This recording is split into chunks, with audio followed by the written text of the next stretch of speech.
Well, climate change has been a key focus of the Pope's visit to the United States. During his address to Congress Thursday, Pope Francis called on Congress to address climate change.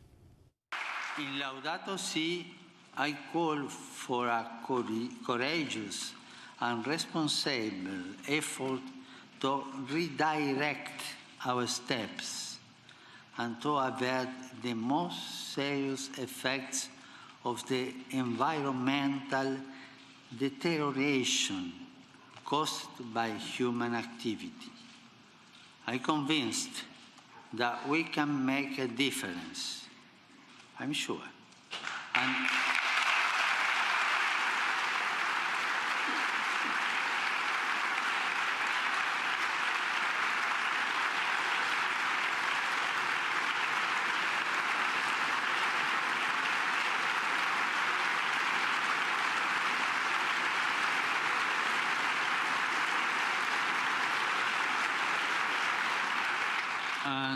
I have no doubt that the United States and this Congress have an important role to play.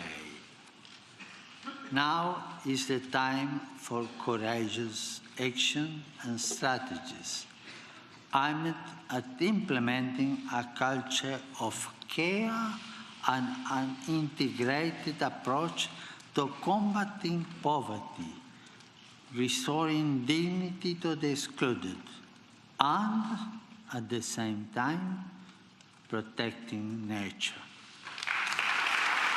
That's the Pope in his unprecedented address to the U.S. Congress. Our guest now is Kumi Naidoo, Executive Director of Greenpeace International. The significance of what the Pope has been doing over the last months, both the release of the encyclical on the environment and climate change and what he is saying here in the United States. Kumi. I think it's groundbreaking. It's a game changer. It is bringing a whole range of new voices to the climate movement. For example, 2 weeks after he released the encyclical, the Dalai Lama at the Glastonbury Festival in the UK came out and endorsed it in its entirety.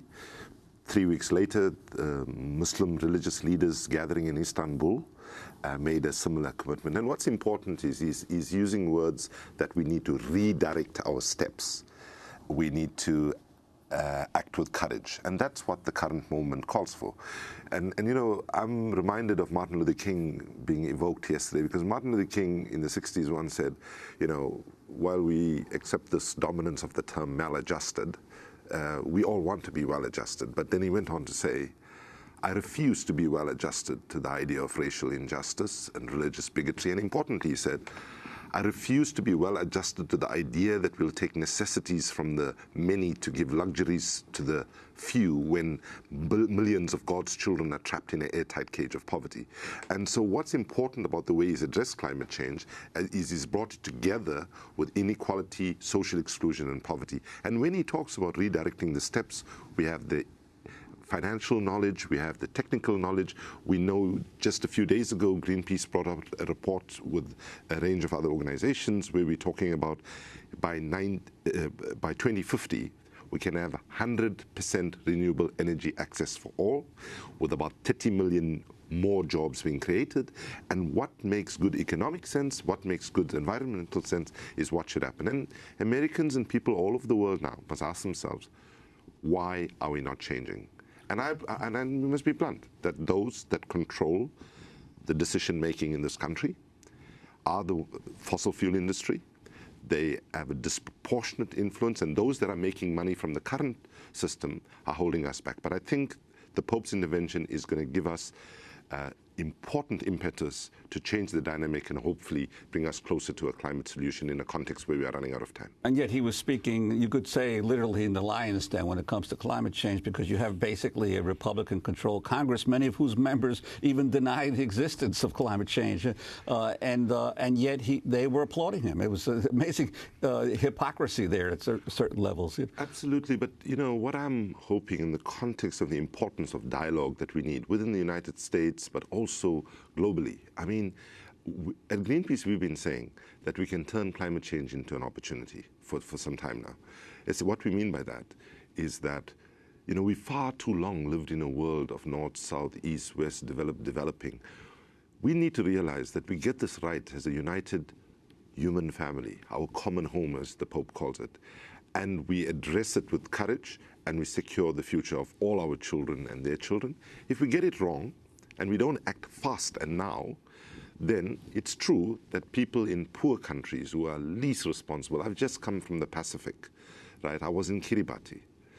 And to see how people have already been impacted, to see a whole country with 100,000 people who are 2 meters above sea level, and they are planning, on the one hand, for the possibility of extinction, but on the other hand, they're planning with resilience and dignity, saying we're going to fight, you know, as hard as we can. And one of the things that I hope will happen in the next days here at the UN is that we need to revisit this 2 degrees question.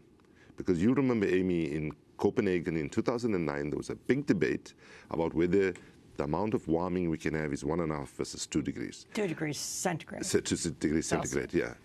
And small island states, least developed countries, and all were saying 1.5. And the dominant countries of the world, US included, prevailed, and the language was as far below 2 degrees as possible. But now people just say 2 degrees. And the slogan that the people are chanting in the Pacific is 1.5 to stay alive.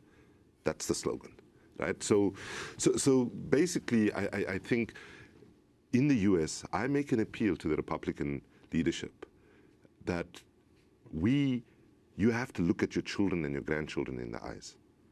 Because this is not about saving the planet. To be blunt about it, the planet does not need saving. If we continue the way we are, we'll warm up to the planet where humanity will be gone, the planet will still be here, and quite frankly, if we are out of the way, the forests will replenish, the oceans will recover, and so on.